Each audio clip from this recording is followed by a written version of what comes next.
Yo, welcome to another video. Playing top lane in Season 15 is pretty fun. Well, you might get the occasional lane swap, some of your roles is stolen, or face a certain Noxus champion. But all things considered, it could be worse. In today's video, I did in fact face a certain Noxus champion, and I thought it was a good game to showcase how to maximize your impact as Aurora. Ambessa belongs in the unplayable category in my tier list. Reason is, there's a lot of room for error in this lane after level 4, and it gets even harder after level 6. She is also a natural counter to Aurora given with how many gap closes she has, but also is slightly overtuned right now, being one of the strongest champions to face together with Lulu and her trusted sidekick, Electrocute. What I'm saying is, on average, this matchup will be very unpleasant. And even though you're in an unfavorable matchup, as you see in the game soon, Aurora still has opportunities to force the enemy into making mistakes. As a range champion, it's up to you to know when you're stronger than the opponent in the laning phase and step up to find openings in the opponent's defense. So let's see that in action. The way you want to play the first couple of levels is very simple and it's the easiest part of the lane. You want to secure level and wave advantage by stepping up, prepping your Q to CS the creeps, and potentially clip her in the process, like in this case.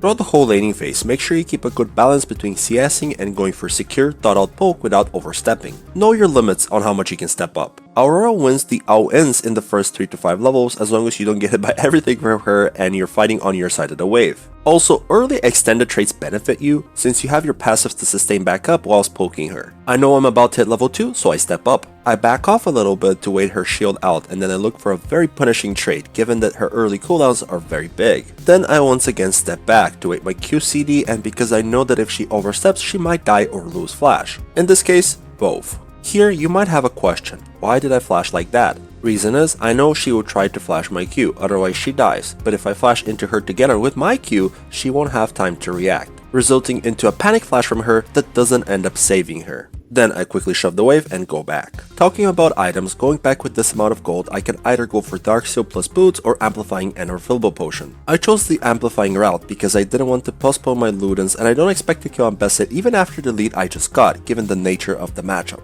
Ambessas in high elo rarely make mistakes since the champion is very mobile and very hard to pin down. In lower division though, they might end up making a ton of mistakes, so make sure unless your opponent has shown signs that they're very good at their champion, you don't end up over-respecting them. Teleporting back into the lane because I don't want to lose any minion XP. Even though the enemy jungler did show on mid, now she has a stacked wave into me, so I need to be extra careful. This is a timer for her to look to trade into me, but as long as I keep my distance, I shouldn't be losing the HP exchange. She ended up using too many dashes to gap close, so by the time she got to me, she was out of juice, so I noticed that being a very crucial mistake. So I punished. The most important part here is that whilst I won the trade, the wave is still pushing into me. So she can't just go back, otherwise I would create a freeze and make her lose a lot of minions. Whatever I do, I need to maintain her having more minions than me. It's very crucial if I want to extend my lead. I was fishing for poke here and there until she felt overconfident given that she killed my minions. But she's still not at the point in the game where she could just walk up and kill me.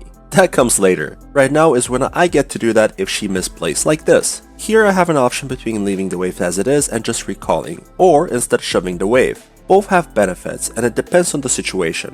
I chose to shove because I really wanted the gold for Lost Chapter, given that I'm only with 1 mana rune and not 2. And this matchup does come down to ability sequencing and playing around your mana pool. Now, seeing as I already have a lead, what can I do to carry this game? That's what we'll focus on next by going through good and not so good highlights, and I'll guide you through the thought process on each one and how I tackle different scenarios. But just a quick notice, if you're enjoying the videos so far, I highly encourage you to like and subscribe. It shows me that you're interested in this type of content so I can keep making it. After laning phase went on for a bit, around level 7, I was able to kill her one more time by following the exact same formula of her overstepping and me able to punish, this time also utilizing my ult. Punishing all mistakes the enemy does is essential because every advantage you gain could be the difference maker later on. Now the first situation when the standard laning phase was over that we should discuss happens now. Enemy Ambessa decided to teleport bot lane, which gives me time to potentially play for plates and even the tower. But the enemy Ryze notices that, so he wants to prevent it utilizing his TP. A very neat thing about Aurora is, if the enemy is locked in one place, she can use this in her advantage very well. Now, I did cut off some context, but to give you the explanation straightforwardly, the enemies made a play on bot side, meaning that top side is ours for the taking right now. Vi knows that, so she's looking to make something happen. She notices that Ryze is low HP, so she's looking for a dive. But Ryze is pretty smart. He smelled that something was going on, so he left the tower. Now, the enemy team actually went for 2 consecutive bot lane plays, as you can see in the minimap. That means that top lane is not relieved from the pressure that we just applied, because neither Gragas nor the enemy support came top to back up the Ryze. So even though Vi isn't on top lane right now, the Ryze cannot step up just for the idea that she could still be lurking around right now. Depending on the division, this coordinated play might not exist, but I still wanted to guide you on what's happening and why I can hit the tower for free here. A little bit later is when a small misplay happened.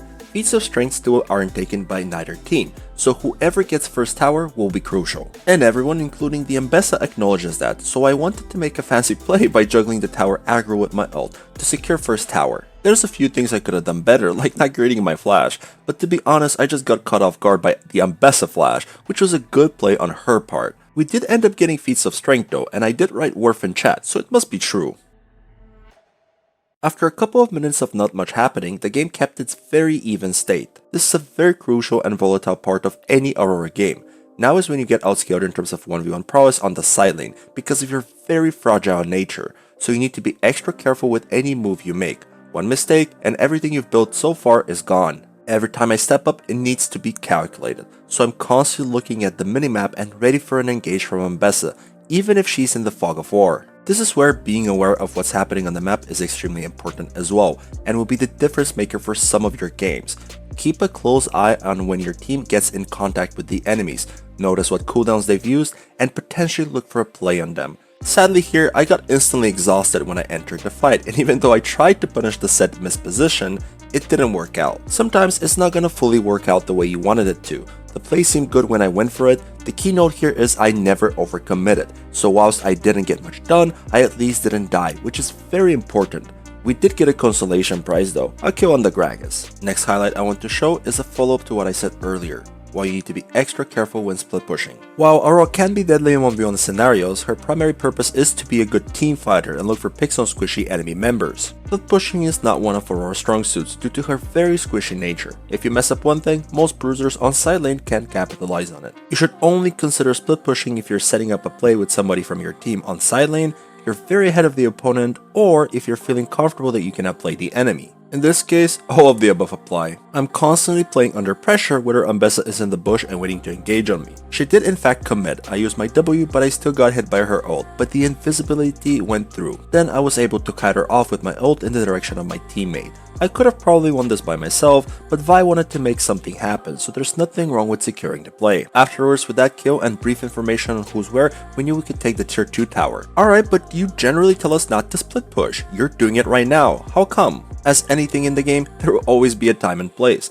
Is the reason why I don't like speaking in absolutes, since you can never say something is 100% true, because there's always exceptions. Ideally with Aurora, you will always get a lead from lane, then transition it into skirmishes and teamfights around objectives. But sometimes, because someone from the enemy is very fed, like in this case Zeri and Yuumi, you want to play away from them and make plays around the weaker enemy members. The next example highlights the preferred playstyle of Aurora. In this case, we see Ambessa approaching mid, and we have no information on Ryze and Gragas, meaning that there's no way for me to step up for the wave, since they could be making a play on me. But that's fine, because I didn't want to split push anyway. Enemies look like they want to start a fight on mid, so it's time for me to reposition and go there. I just need to be a bit careful since the 2 missing enemy champion can be in our jungle looking for me. Now execution wise here, I didn't play it nearly as good as I could have. I focused the right target, but I didn't commit nearly as hard as I could. I was looking at the minimap and I saw that Orianna is still far away, so I didn't want to make the mistake of going in too early. But I definitely should have, since I can go in with my ult bounce, deal my damage, and then run away. Would have been so much cleaner. I also tried to bait the Ambessa in the end just before I used my W, which she flashed on top of me. Yeah, this whole fight was a huge mess. Next up is a very important concept that I constantly tell the people I coach. When leaving base, unless you urgently need to be on a side lane, look to always move through mid lane. Most of the time, something is bound to happen around the mid lane. And Aurora is a very good champion to utilize this concept, since she can W through lane and even force the situation herself. In this case, I saw Zeri died, so I wanted to go top and fix the wave. But as I was making that decision, I saw that the enemies engaged on my team. Your decision to do something can literally change in milliseconds, so make sure you're constantly getting information on what to do. We were able to make the difference by being here on time and win the fight. but this is a mistake that happens all the time when I watch people play. Just because a decision was good 2 seconds ago doesn't mean it's good right now. And again, the next situation, rinse and repeat. I fixed top wave and instantly looked to move for a situation around mid lane. I again noticed that something is happening, so I instantly looked to move there.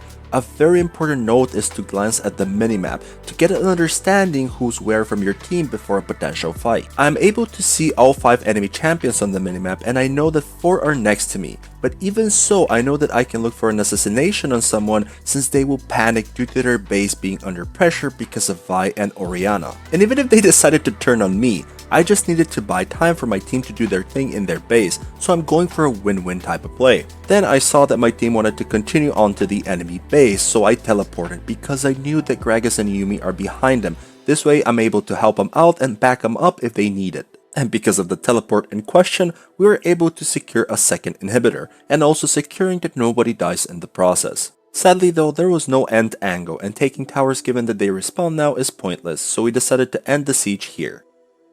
The last situation I want to cover will be centered around the last fight, but instead of focusing your attention on the fight itself, I wanted to talk a bit about the impact you can have by poking someone beforehand. Ideally, you'd always do what I just did on Ambessa on someone squishy, but even on a bruiser that can sustain back up, it can be devastating. Because now if a fight erupts, she will be half HP when entering the fight. Also, as you saw, I was actively looking to stop her recall, making it hard for her to have an impact. We were dancing between objectives, but we had more interest for Baron. Eventually, Orianna was able to find a good ult to force Ambessa flash, even though that wasn't completely worth, since Orianna ult at this stage of the game is more valuable than a single flash. If we play it correctly, it should still be fine. Sadly, I messed up my ult a bit here, since I wanted to go over the wall, but my angle was off, so it had minimal impact. And afterwards, I didn't have very good access to the enemy champions. I again didn't want to overcommit and keep my range, but the fight kept going away from me instead of into me. So it was very awkward, but we were still able to clean up. And even though I didn't have huge impact in the last fight, us chunking the Ambessa beforehand made it so she can't play the game, giving us the best possible chance to win the fight. And with that, we were able to close out the game. Whilst it wasn't anywhere near a perfect game for me, I wanted to touch on the importance of proper decision making and how to approach certain situations in the mid game. Aurora can be a hit or miss champion due to her skill shot nature, but there are for sure concepts you can use in your favor to make it more consistent. Thank you for watching, and I'll see you in the next video.